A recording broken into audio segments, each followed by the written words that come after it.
warahmatullahi wabarakatuh. Halo guys, kembali lagi bersama kami Himpunan Mahasiswa Ilmu Pemerintahan periode 2025. Nah, di sini kami mengadakan podcast nih. Saya moderatornya Andi Radila dari Divisi Pengabdian Masyarakat Angkatan 24. Nah, pembicaranya ada Abang Andi Radila. Ini boleh dong perkenalannya.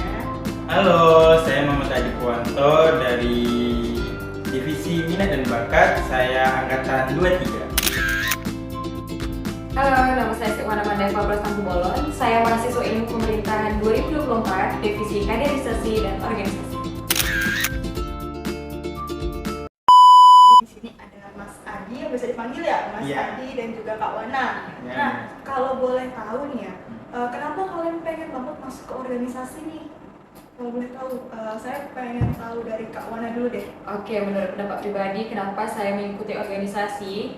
Karena saya juga udah terlatih dari sejak SMP, udah ikut organisasi, berbagai macam organisasi, baik itu pramuka, paskibra maupun PIKR yang di siswa-siswa kemarin. Sekarang di masa perkuliahan, organisasi itu beda sekali saat di persekolahan, dimana organisasi ini di kuliah ini kayak kita yang harus mengetahui, belajar sendiri gitu. Kalau sedangkan di sekolah itu kan kayak di bawah bimbingan guru-guru ya, ya itu. Jadi untuk memperluas organisasi di perkuliahan yang sangat beda jauh sekali di waktu SMA, saya ingin mengetahui kenapa, apa sih sebenarnya organisasi di perkuliahan itu bagaimana sih gitu. Berarti memang udah ada pengalaman dari sekolah ya, Iya, dan ingin melanjutkan lagi di perkuliahan. Iya. Nah, kalau dari saya bakal mengajukan beberapa pertanyaan, boleh dijawab menurut kalian pribadi deh, sesuai pengalaman ya. Yang pertama itu, bagaimana atau kenapa atau nggak seberapa besar organisasi mahasiswa itu mempengaruhi untuk kita itu membentuk pengalaman kita di perkuliahan?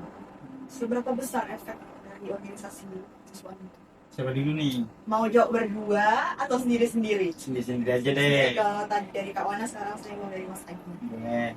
Kalau menurut saya dari pengalaman, jadi organisasi itu memang tempat kita untuk belajar juga sih sebenarnya, sama seperti perkuliahan. Namun di dunia perkuliahan kita tuh belajar teorinya aja, tapi untuk melaksanakannya itu kita butuh suatu wadah, yaitu organisasi. Jadi di organisasi itu saya banyak belajar sih, bagaimana cara saya memanage waktu, bagaimana saya belajar public speaking, dan di organisasi juga itu nanti bakalan dibutuhin di waktu kita selesai kuliah di dunia pekerjaan. Makanya saya itu masuk organisasi karena organisasi itu sangat penting bagi saya. Lebih ke untuk merealisasikan teori yang udah kita dapat dari kelas gitu ya. Iya, benar sekali seperti itu. Ya. Lanjut ke Kak Wana. Nah, kalau menurut pendapat pribadi saya, menurut pengalaman yang telah saya jalani, organisasi itu sangat berpengaruh dalam perkuliahan. Apalagi kuliah itu capek dong, kita sih belajar terus gitu kan. Jadi kalau dengan adanya organisasi ini kita bisa refresh ke organisasi, karena di dalam organisasi itu tidak hanya dalam satu angkatan saja, teman-teman. Ada juga di dalam organisasi itu ada cutting maupun kawan-kawan dari jurusan yang lain gitu. Kalau misalnya organisasinya dari luar daerah atau luar jurusan gitu. Nah, untuk pertanyaan selanjutnya nih Kak Wana dan Mas Adi, kenapa ada mahasiswa yang kayak semangat banget, excited banget ya untuk ikut organisasi, dan ada juga yang kayak aku malas lah ikut organisasi, nggak mau, nggak minat. Kenapa tuh? Dari Kak Wana dulu deh. Oke.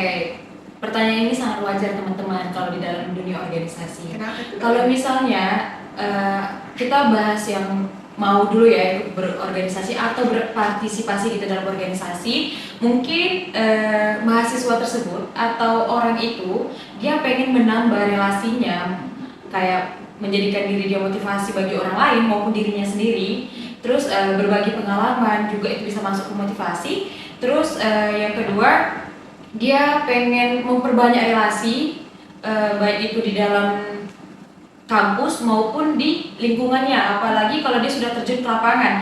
Tapi menurut saya, kalau misalnya yang enggan untuk berikut organisasi, mungkin dia mau fokus akademik, kayak belajar gitu untuk IPK tinggi gitu kan. Terus ada juga yang kayak dia trauma nih dengan organisasi, bisa saja itu dari dirinya sendiri, mungkin dia nggak cocok di organisasi itu tapi karena terpaksa itu. Terus mungkin juga ya kayak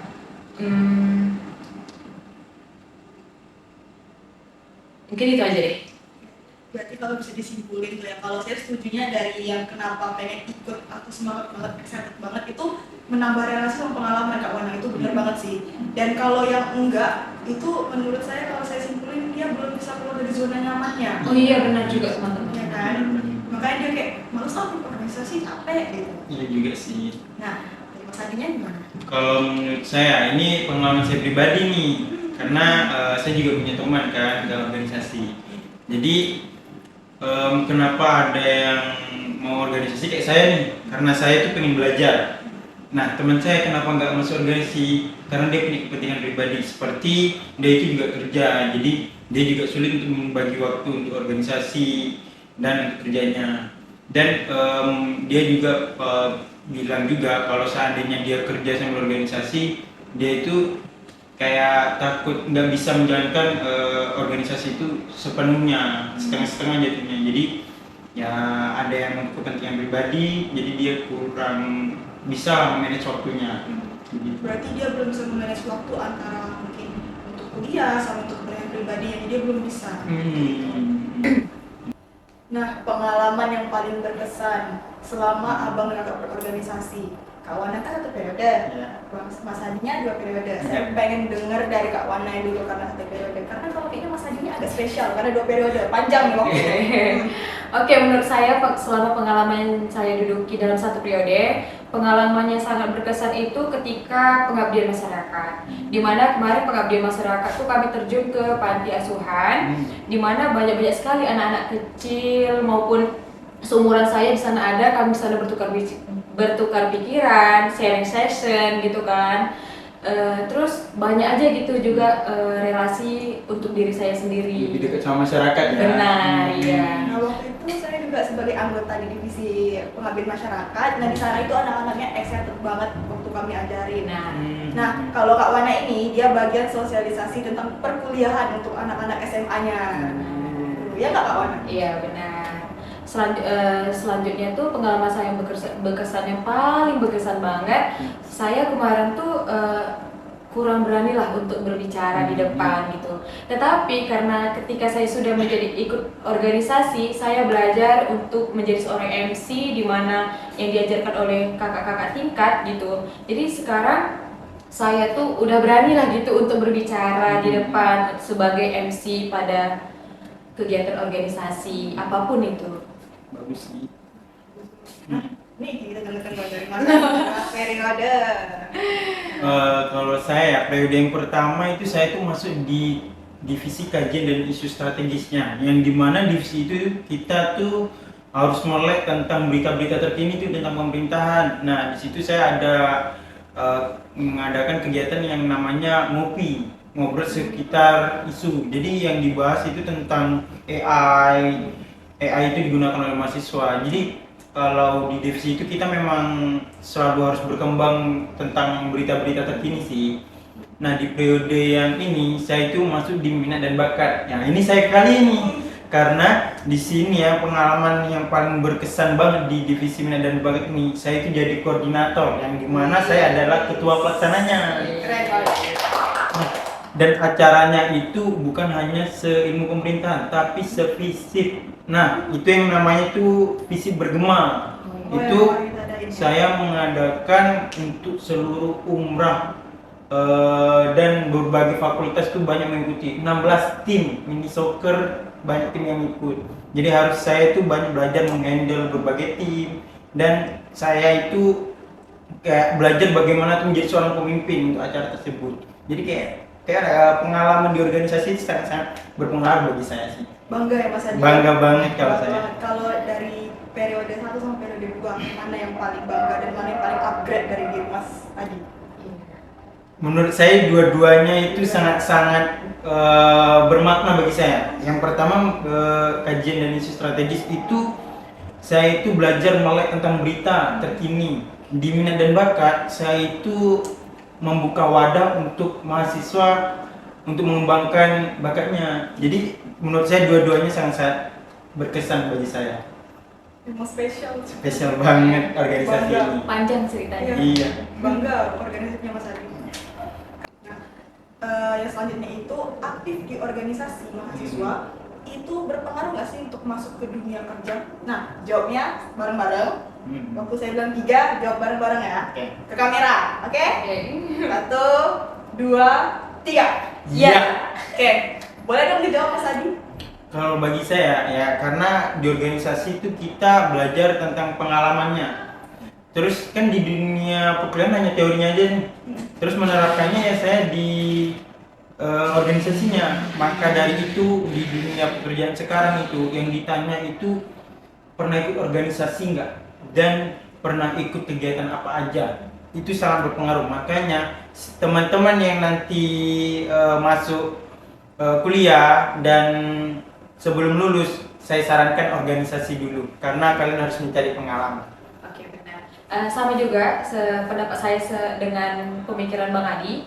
Tapi untuk yang saya tambahkan, di mana di CV kalian untuk kalian melamar pekerjaan pasti ada tuh di situ kalian bikin pengalaman organisasi di saat Benar kalian itu. kuliah. Benar Benar, itu. ya Benar. itu.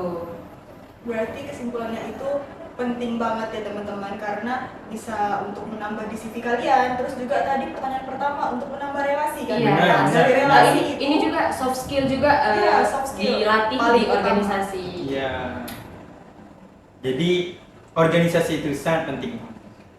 Bahkan kalau bisa kalian dalam perkuliahan, kalau bisa di saat masuk organisasi di semester 1 atau semester 2 kalian kalau bisa kalian organisasi dulu. Tapi kalau kalian mengikuti organisasi di semester 3 atau 4, 5 gitu bahkan kalian bakal ditumpukin juga dengan tugas-tugas sama kegiatan organisasi kalian gitu. Tapi menurut pengalaman saya selama saya ikut dari semester 1, di semester 1 itu tugasnya nggak terlalu yang kayak banyak banget gitu. Jadi bisalah kita memanage waktu antara mengerjakan tugas sama mengikuti organisasi, teman-teman. Kalau menurut saya ya Kak Wana ya, kayaknya kalau untuk tugas itu lebih ke tergantung kitanya. Kepribadiannya bagaimana masing-masing sih. memanage Iya, waktunya. benar. Walaupun banyak tugas, misalnya kan nanti selesai tugas, tugasnya Iya. itu diselesaikan sebelum Benar. acara ataupun Betul, ada betul, himpunan ada acara mungkin sebelum itu bisa diselesaikan tugasnya. Iya. Benar Jadi banget. sinkron antara himpunan dengan perkuliahan. Iya. Kalian bisa dapat teorinya, kalian juga bisa dapat implementasinya. Benar sekali. Untuk last questionnya nih, kesan dan pesan untuk mahasiswa yang mau ikut organisasi tapi ada juga yang pengen fokus aja buat kuliah. Dari Kak Wana nih? Oke, kesan dan pesan dari menurut saya ya. Kesannya tuh sangat berpengalaman untuk di masa depan ataupun gambaran kita di masa depan. Pesannya kalian tuh kenali dulu diri kalian sendiri. Kalian kuliah untuk apa? Tujuan kalian untuk kuliah itu apa? Kalau tujuan kalian udah dari diri kalian sendiri, tujuan kalian untuk hanya belajar, fokus ke akademik, berarti kalian fokus kuliah. Tapi kalau kalian ingin berkuliah sambil berorganisasi, itu berarti kalian ikut organisasi. Karena supaya apa? Kalian terlatih juga nih. Gimana sih organisasi di dalam perkuliahan itu seperti apa sih? Gitu. Sekaligus juga menjadikan kalian tuh pembelajaran atau dalam soft skill kalian. Jadi kalian bisa lebih berani, jiwa kepemimpinannya ada dari dalam organisasi dan menambah pengalaman dan relasi dari berbagai organisasi manapun. Seperti yang Bang Adi bilang tadi, pengalaman dia selama di organisasi. Berarti dari soft skill Kak Wana, relasi juga, Iya. ya itu penting teman-teman aja. Kalau dari saya sih sedikit menambahkan aja ya, saya langsung ke pesannya aja. Kalau dari saya ikuti kata hati kalian. Karena apabila kalian tidak bekerja di organisasi tidak sesuai kata hati kalian nanti bekerjanya setengah-setengah dan pengalaman yang kalian dapat juga setengah-setengah. Iya. Jadi ikuti kata hati kalian. Apabila nanti kalian sibuk juga sambil ada kerja tapi kalian ingin organisasi, nggak apa-apa, ikut aja. Nanti kalian akan belajar bagaimana memanage suatu waktu. Iya, benar. Benar. Berarti lebih ke ikut kata hati. Iya. Masa di sini ikut kata hati. Kata hati. Iya. Oh ya teman-teman, itu saja podcast kita pada Iya. siang hari ini. Terima kasih untuk Mas Adi dan Kak Wana Sama-sama, udah Kak datang Andi. ke podcast. Nah, saya sebagai moderator Anggi Nuradila. Saya Muhammad Adi Pwanto. Saya Sewana Mandeva Prastampu Bolon. Sampai jumpa di podcast kami selanjutnya. Dadah. Bye bye.